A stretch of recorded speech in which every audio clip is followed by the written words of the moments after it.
So the question on which way to go in the politics of this country, which way to go, being like that of other country, is number one.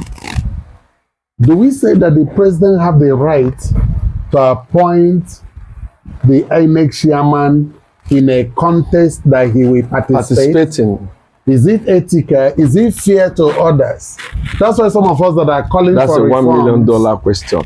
Some of us that are calling for reforms of INEC are saying, after 2027, we sit down and say, let the civil society team up with other eminent Nigerians and professionals. We pick 3 people, we vote, and then send to the National Assembly. And many are saying, let the person be a retired Supreme Court judge or appeal court judge, like we have Joseph Wire, what do they call the Wifo before, someone like that. I think we have someone like Justice Apata. Yes, Apata. Yes, and there have been 2. Yeah. So I don't have anything against lecturers, but I don't know our obsession with them. Yeah. I don't know what we are doing with them, because what has happened so far in the past, where some of them are, I think a retired justice or a retired appeal court judge will be better, but not selected by the president, selected by the people. It's government of the people, for the people, and by the people. Yes. So I don't know why we should do that. Then another way this country will move forward in our political stability is to change the years the governors and the president spend. Let me tell you, the day you say that let there be only one time 6 years, single tenor, 6 years. Single tenor of 6 years, yes, for the president and 6 years for the governor, all this madness will stop. That's correct. Because it's only in re-election. Most of them come, they start gathering money for re-election. Refusing to work. Yes, yeah. That's so when they know that they will just stay there for only 6 years and get out for another person, they begin to think of how to write their name in gold. Exactly. So we must look at the electoral reforms. You don't just build a castle. And then for those that are having voters apathy, I tell them, look at Abia State today. So many Igbos in particular say, oh, look at the wonders of Abia. What if people didn't come out to vote?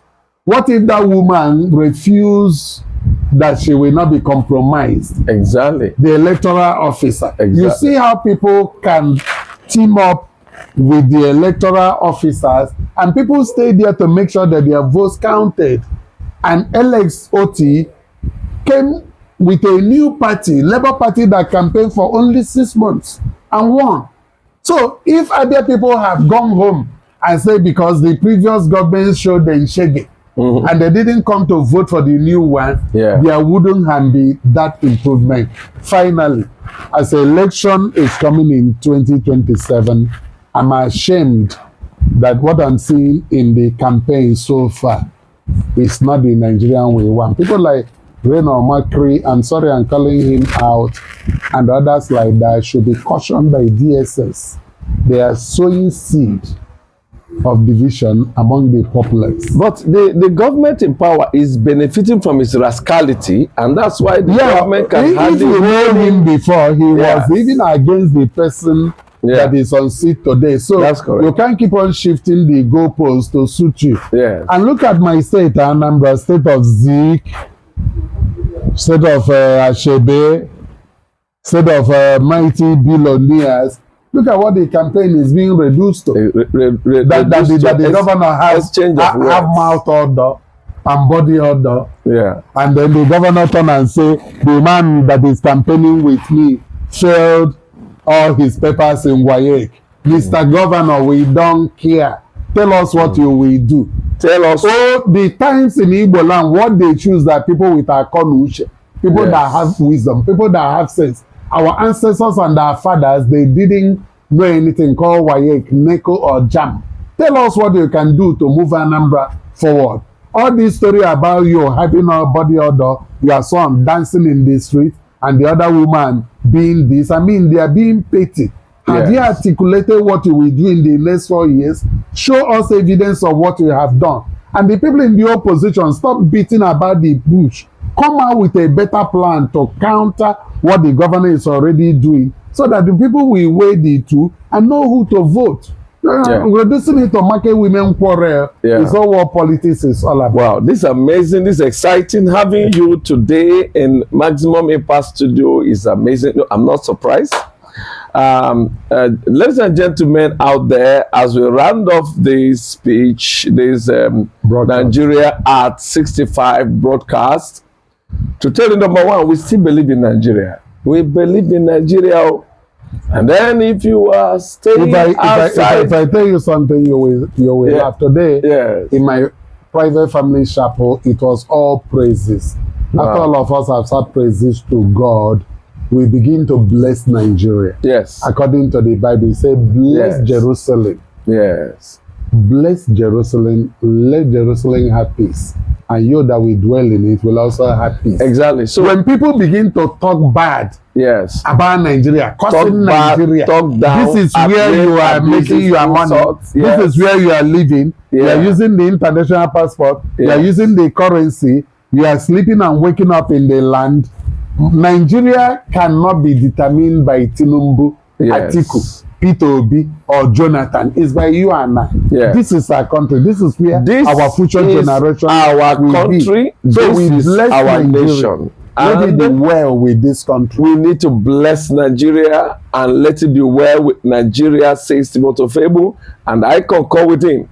So as we round off, maybe you listen to me, because sometimes when they mention anything in Nigeria, say, I beg, make una they go. This country don't tire me. This country, nothing concerns me about this country. No, everything concerns you about this country. Everything concerns you. Everything.